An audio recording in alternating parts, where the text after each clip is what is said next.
what is gaslighting in general? So, gaslighting is a type of abuse used to create doubt in the mind of the victim to the extent that she believes she is going crazy. I'm using the pronoun she today just because generally there's a larger percentage of males that are gaslighters than females. However, it's a little bit more even nowadays than maybe, say, 30 years ago.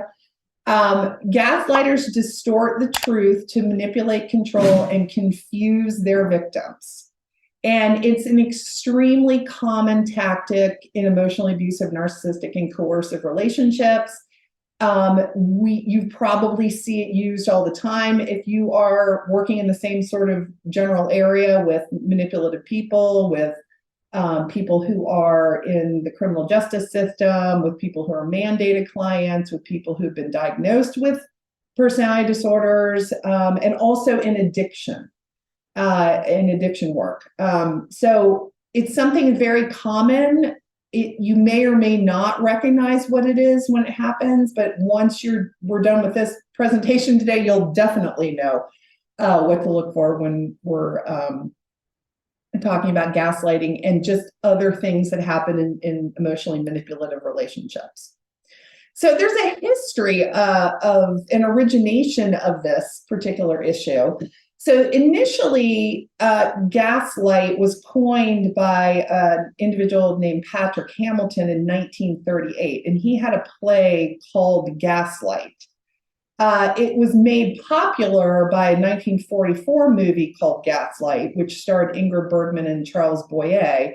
And in the movie, Gregory, who's played by Charles Boyer, tries to convince his wife, Paula, who's played by Ingrid Bergman, that she's going crazy, that she's losing objects that are precious to her, that she's hearing and seeing things that aren't there, that she's thinking that the lights are flickering and he claims they're not. And it turns out that it's all been a setup to gaslight her. He's attempting to get an asset from her. She does end up overcoming it in the movie. But I do encourage my clients to watch this if they're questioning whether or not they're in manipulative relationships. In the 1960s through about the 1980s, case studies and research focused primarily on perpetrators who gaslit their romantic partners to gain some kind of asset, some sort of tangible goal. It's unclear, though, how intentional and aware perpetrators or manipulators are that they're gaslighting their victims. And that idea of, do narcissistic, manipulative people really know what they're doing? Are they sitting, in their office before the day starts and thinking about all the kind of things they can do to manipulate other people? Probably not. But these are things that they just absolutely, these are tactics and tools and ways of being in the world that they've cultivated over the years. And this is just how they live their life. Contemporary case studies of gaslighting in romantic relationships include a couple of different accredited therapists who've written books. One is Sarkis and the other is Stern. They tend not to involve perpetrators manipulating their targets from some singular purpose. In fact, Stern found that gaslighting depends on some level of intimacy between the perpetrator and the victim. But these publications at this time focused on perpetrators' general motivation was to control their victim and to avoid some sort of accountability for poor behavior or to fulfill some other kind of goal or desire. So it went initially from the 60s up to the 80s of, gaslighting was intended for one purpose, and that's to gain something specific, kind of like in the movie Gaslight. But as time has gone on, the research focuses more on an idea of control, which goes along with, if you're familiar with the cycle of abuse, power and control being the motivator for a lot of abusive behavior. Interestingly, gaslighting was made a criminal offense in the United Kingdom in 2015. And since then, more than 300 people have been charged with the offense. So it's not actually identified as gaslighting, but in the Serious Crime Act of 2015 out of the UK, it is against the law to use controlling or coercive behavior in an intimate or family relationship. So hopefully we can take a cue from the UK and move that over into the US at some point. And shockingly, it was 2022's word of the year. And that's all I'm going to say about that. So history and origination, it has a long history. And obviously over the last, probably, 6-7 years, it has gained more notoriety in our society. And more people utilize it, just sort of like narcissism, everybody's narcissistic now, all that kind of stuff. So hopefully this presentation will help you see how nuanced this particular type of tool is. But I wanted to show everybody a little clip of Gaslight because this is a really good example of kind of what this might present. And it's always fun to look at a little video. So let's view this. I've tried so hard to keep it within these walls, my own house. Because you would go out tonight, the whole of London knows it. If I could only get inside that brain of yours and understand what makes you do these crazy, twisted things. Gregory, are you trying to tell me I'm insane? It's what I'm trying not to tell myself. But that's what you think, isn't it? That's what you've been hinting and suggesting for months now, ever since... Since what? Since the day I lost your brooch. Oh. Yes, that's when it all began. No, it began before that. The first day here when I found that letter. What letter? The one I found among the music from that man called Bauer. Sergius Bauer, yes, I remember. Yes, you're right. All right, well, we'll stop that. I thought that would have been resolved by now, but anyway, you guys can view that on YouTube and certainly watch the movie if you're not familiar with it, because it does give some good indicator of how the victim feels when they're in a position where they're being told that their perception of things is not reality, or at least as far as the perpetrator is concerned. So it's, again, very good movie for clients who might be interested in seeing kind of what that looks like. But let's move on. So one of the things that I wanted to share was a little bit about the kind of the culture associated with gaslighting.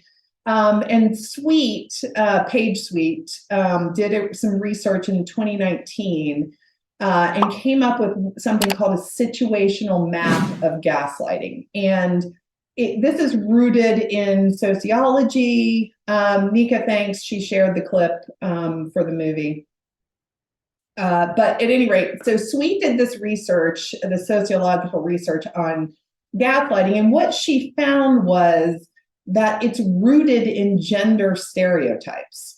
So she distinguishes gaslighting from other forms of psychological abuse by showing how it systematically constructs victims as crazy and irrational, particularly by relying on stereotypes and femininity. So when I hear about being gaslighted, like in romantic relationships, it's generally the female in the relationship that is being, quote, gaslighted, or at least is reporting to me pieces of information or things that their partner is saying that sound like gaslighting. Now, the client doesn't necessarily know it's gaslighting, but it reads as gaslighting. So it goes along with what Sweet found in her research in 2019.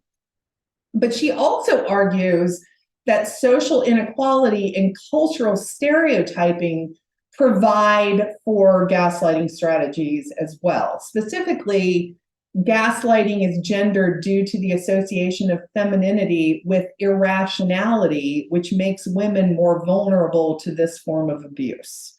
So if you can see in the video or the slide that I have, the different kind of tactics that women have reported, especially in Sweet's research, of flipping stories that they have been discussing with their partner, having their social media hacked and not admitting to it, calling their partner a crazy bitch, telling them that there are authorities that are watching her, causing confusion on purpose, lying about details, blaming them, denying that things happened, using financial control, and calling the partner unstable.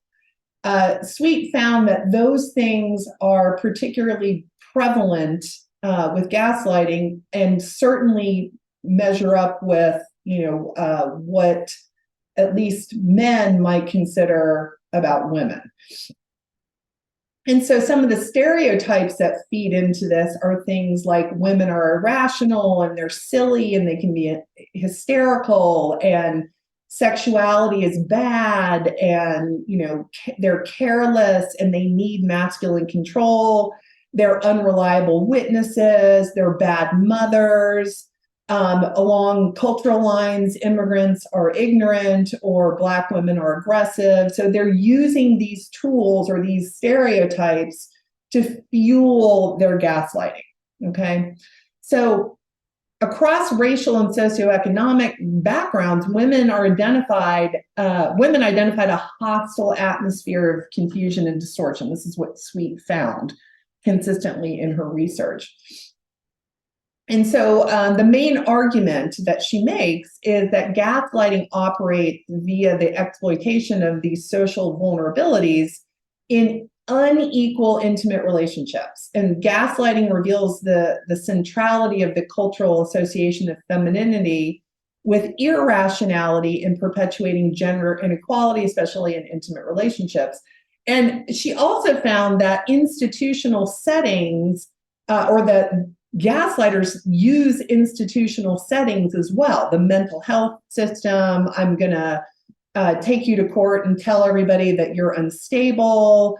I'm going to call the cops on you. I'm going to take your children away. I'm going to call ICE on you. All of these different things, which in turn create this sense of surreality for women and victims of not really having a grounded footing in their lives, which throws us off or throws people off their game. And one of the things that I've talked about with my clients over the years is this idea that people that are manipulative, people that are narcissistic, people who are gaslighting, are trying to keep their victim in a place that's unstable, okay? A place where they're questioning, a place where they're constantly wanting to make sure that they're understood, that they're explaining themselves the right way.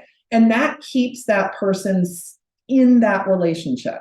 Because generally speaking, if you're feeling a sense of instability, you're not going anywhere. You're going to stay. And so that creates more of an opportunity for manipulators to continue their abuse. Okay, so this I felt like was a good piece of research that explains sort of culturally why this type of abuse continues to occur over years and years and years.